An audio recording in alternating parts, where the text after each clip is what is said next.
Thank you, Madam Toastmaster. Thank you, Toastmasters. Welcome, guests. Thank you so much for having me tonight. Happy Easter Monday. Yes. Is it too late to say he is risen? He is risen indeed. The story I have to tell you this evening, I believe, is only makes sense within the context of the resurrection and the hope of heaven.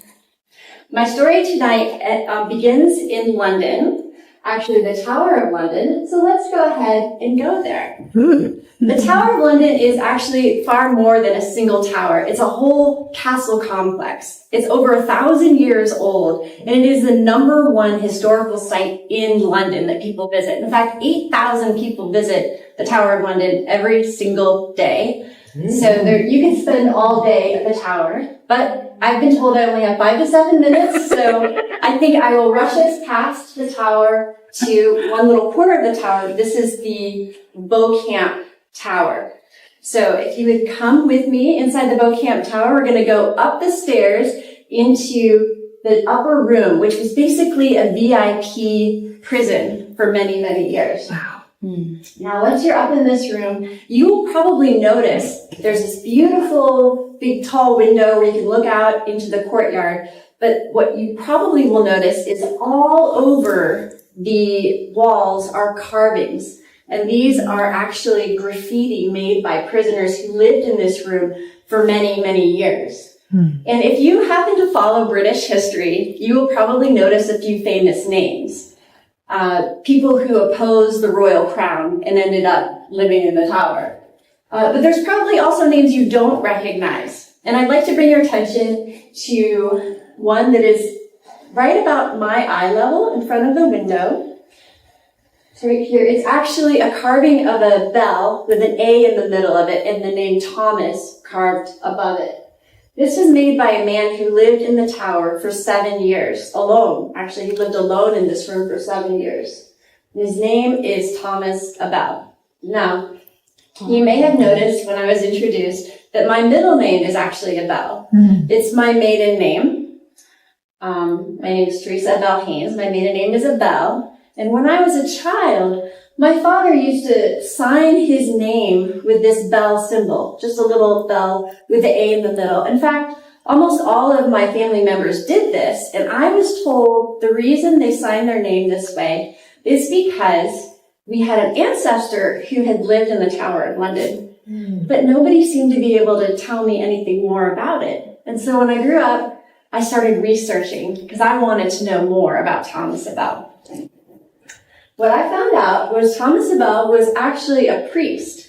He was the priest to Catherine Aragon, who was the first wife of King Henry VIII.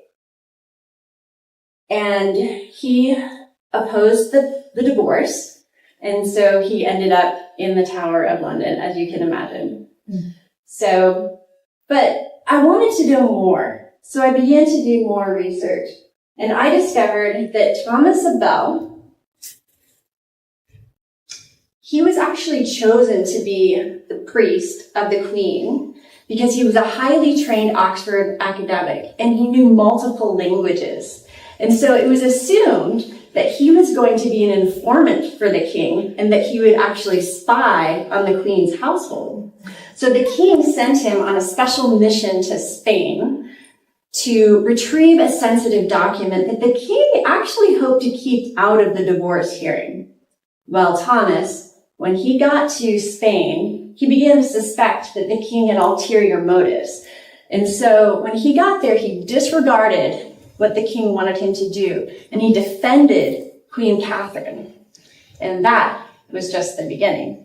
He went on to write a scathing rebuke of the king's theologians who had written a treatise on why the king, well, they had actually twisted scripture to make it seem as if it defended what King Henry VIII wanted to do, which was divorce his wife, Mary Anne Boleyn. So Thomas began speaking publicly against the king, and this, of course, got him into trouble. So the more I learned about it, I decided, I think I'd like to write a book about this. But I still had a lot of questions, and I wanted to know why. Why was this so important to Thomas? Why did he oppose the divorce? Why was he so loyal to Queen Catherine? So I decided to go to London myself. So I went to the tower. I saw the carvings. I went to the British Library, and I got to hold one of the only 2 copies left in existence of Thomas Abell's book. Wow. And I was able to get a transcript of the entire book, and I brought it home, and I pored over it, I read it, I researched it, and 2 things became clear to me. I realized that Thomas was motivated by a deep commitment to the truth. He simply would not call wrong right. And he was also motivated by a loyalty to Catherine of Aragon. So this is the book that he wrote, and it's called Invicta Veritas, which means the unconquerable truth. As you can see, he had very strong opinions about it. And as far as his loyalty to the Queen, what I realized is as the confessor to Catherine of Aragon, he spent so much time with her. He sat with her, he heard her confessions, he prayed with her, he listened to her pain, and I think that he just really cared deeply for her. He was very loyal to her. So I wanted to write this book as a straight history. I have a background in journalism. I have more experience writing nonfiction, so I thought I would do that. But the more I considered the story, I decided that it made more sense authentically to write it as a historical novel. So I could explore Thomas's motivations, his thoughts, his feelings in a way that seemed authentic. So I did just that. I wrote a book. This is The Queen's Priest, the story of Blessed Thomas Abell, and it will be released on July 30th, which is his feast day. So I was very excited about that. So the story of Thomas Abell happened almost 500 years ago, but I believe it is very relevant for us today. Because all around the world, people are still having to choose between following their faith and pleasing the government. And so I think it's really important that we hear stories of people who were faithful, even to the end. And I know that you all also value faithfulness. The name of your group is Faithfully Speaking. That's wonderful. I commend you for that. I want to thank you so much for allowing me to come and speak and share Thomas's story with you.